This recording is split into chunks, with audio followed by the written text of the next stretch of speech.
Hi everyone, welcome back to another video of Spectator Sports, where we cover sports from a spectator's point of view. I'm your host Sebastian Fonseca, and in this video we will be previewing the 2025 NBA Finals between the Indiana Pacers and the Oklahoma City Thunder. But before we get into the content, please do us a massive favor, drop a like on this video, subscribe to the channel if you haven't done so already. If you want to get more videos of Spectator Sports, we got that for you here on YouTube in our various playlists, as well as on clips on TikTok for now.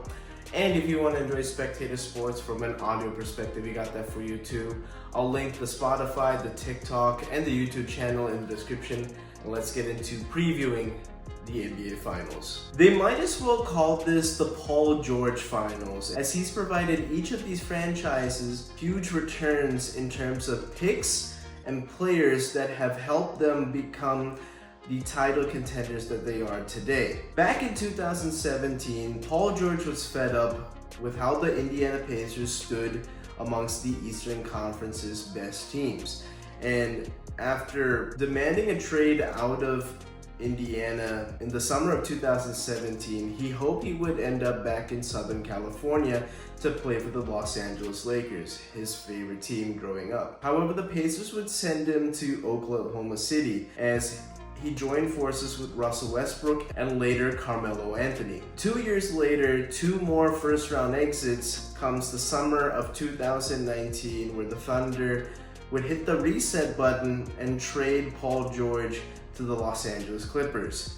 If you want to get more details on how the Thunder were built and how we covered the Paul George trade over to the LA Clippers, I'll link that in the description if you want to go check that out. But anyways, each team should invite Podcast B to sit courtside for the NBA Finals as a thank you for putting him into this position that they are today. This is a matchup of a classic scenario of an unstoppable force against an immovable object, as the Indiana Pacers own the league's second best offense, and the Oklahoma City Thunder have the league's best defense. The Pacers tout an offense that simply does not turn the ball over, while the Thunder focus on forcing turnovers to get easy looks at the basket in transition. The Pacers are a team who can score in a variety of ways, from inside the restricted area to beyond the arc, as the Thunder are a team full of capable defenders who can suffocate you into submission.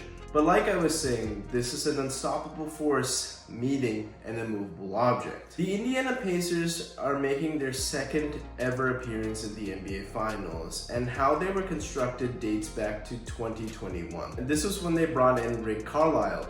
And during his debut season for the Indiana Pacers, the front office would make a franchise-altering trade by sending Domantas Sabonis in exchange for Buddy Hield and Tyrese Haliburton. In year one, they made a move in the right direction. Despite missing the playoffs, they were looking like an improved squad compared to 2021. And in the fall of 2022 was when things began to click. Tyrese Haliburton led the Pacers to the championship game in the NBA's in-season tournament, as he became a first-time All-Star, and before the trade deadline, the Pacers doubled down in enhancing their roster by striking a deal with the Toronto Raptors and bringing in All-Star forward Pascal Siakam, who brings in championship experience during his time with the Raptors, winning a ring in 2019. The Pacers would go all the way to the Eastern Conference Finals, upsetting the Milwaukee Bucks, the New York Knicks along the way,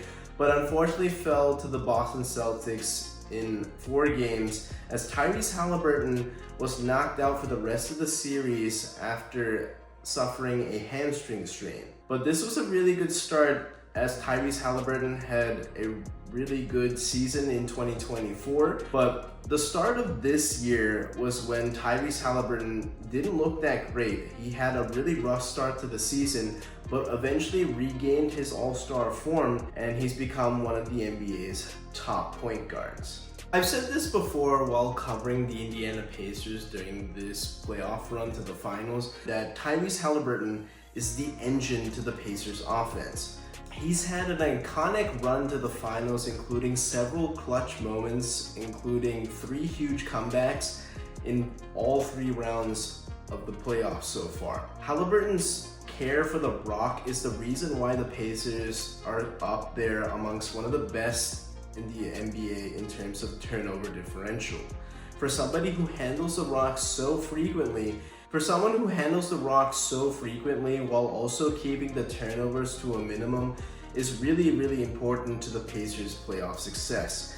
And his ability to put his guys in situations for success, as a lot of his great passes turn into assists and highlight-worthy plays, as he's been really good as a combo guard this postseason run with a great sense of when to score the ball, but also of when to dish it out to his teammates. As we've seen him have this calm, cool demeanor bode well for the Pacers, especially when the game is close in the final minutes. While he's been voted as the league's most overrated player by his peers, he silenced all the doubters on this run to the finals as he cemented himself as an NBA superstar.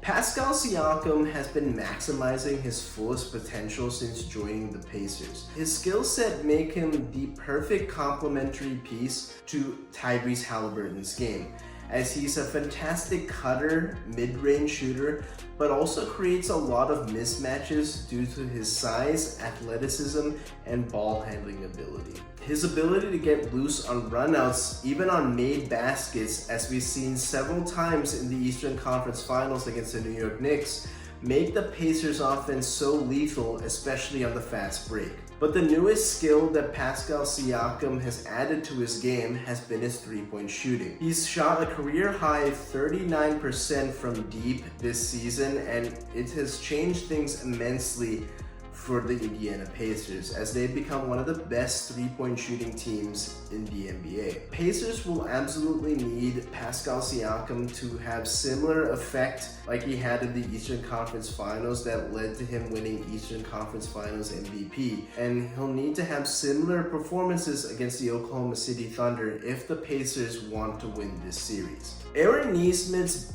body of work have made him a certified sniper in the NBA, as he shot a blistering 50% from beyond the arc this postseason. And just like the Knicks learned in Game 1 of the conference finals, you always have to account for where Aaron Nesmith is on the court, as he made 6 3-pointers in Game 1 as part of the Pacers' epic comeback from 14 points down with under 3 minutes remaining. Andrew Nembhard has stepped it up immensely during this postseason run, as he's become a pesky on-ball defender, even frustrating Jalen Brunson so much to the point where Brunson headbutted Nembhard in Game 6 of the Eastern Conference Finals. His offensive punch, especially his improvement as a perimeter shooter, especially in the postseason, has added to the three-point arsenal that the Indiana Pacers have at their disposal. Miles Turner gets a lot of slack from many NBA analysis, but I really think that he's underrated as one of the best big men in this game. I really like his ability to stretch out the floor, but also be a rim defender,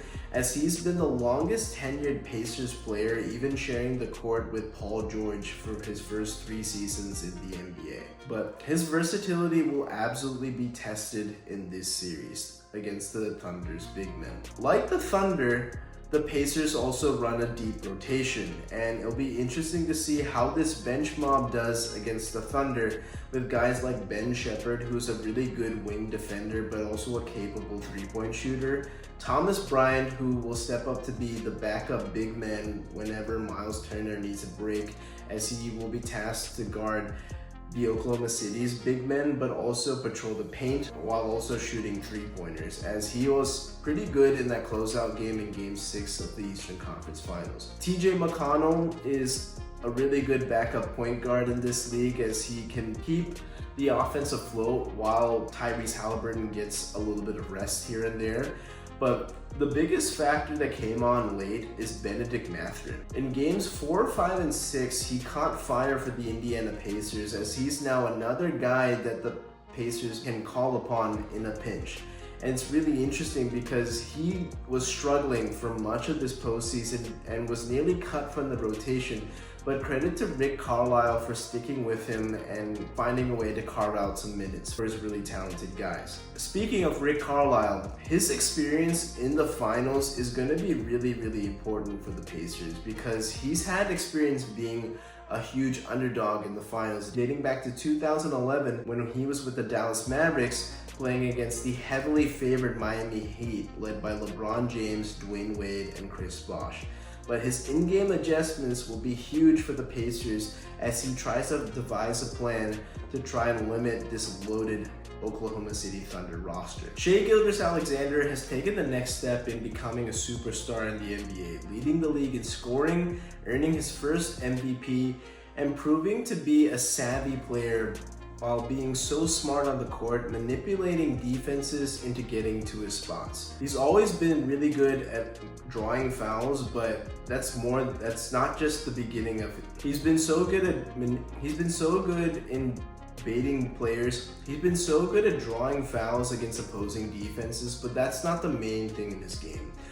He's really good at finding ways to get to the mid-range on the pull-ups, but also getting to the rim on drives. The Thunder also made two huge moves in the past offseason, bringing in Isaiah Hartenstein to beef up their interior while also trading for standout perimeter defender Alex Caruso. Couple that with a young core of Jalen Williams coming off of his first All-Star appearance, Chet Holmgren coming into his second year in the NBA, Cason Wallace, who is a really good bench player for the Oklahoma City Thunder, and now kind of a veteran at this point, Lou Dort, who just earned his first ever first team all defensive nod. And last year, let's be honest, it ended a little bit abruptly against the Dallas Mavericks. But after taking in all that experience and focusing on coming in stronger, harder, better, it's translated into the Thunder looking like a juggernaut as they've won 68 games this season, led by suffocating defense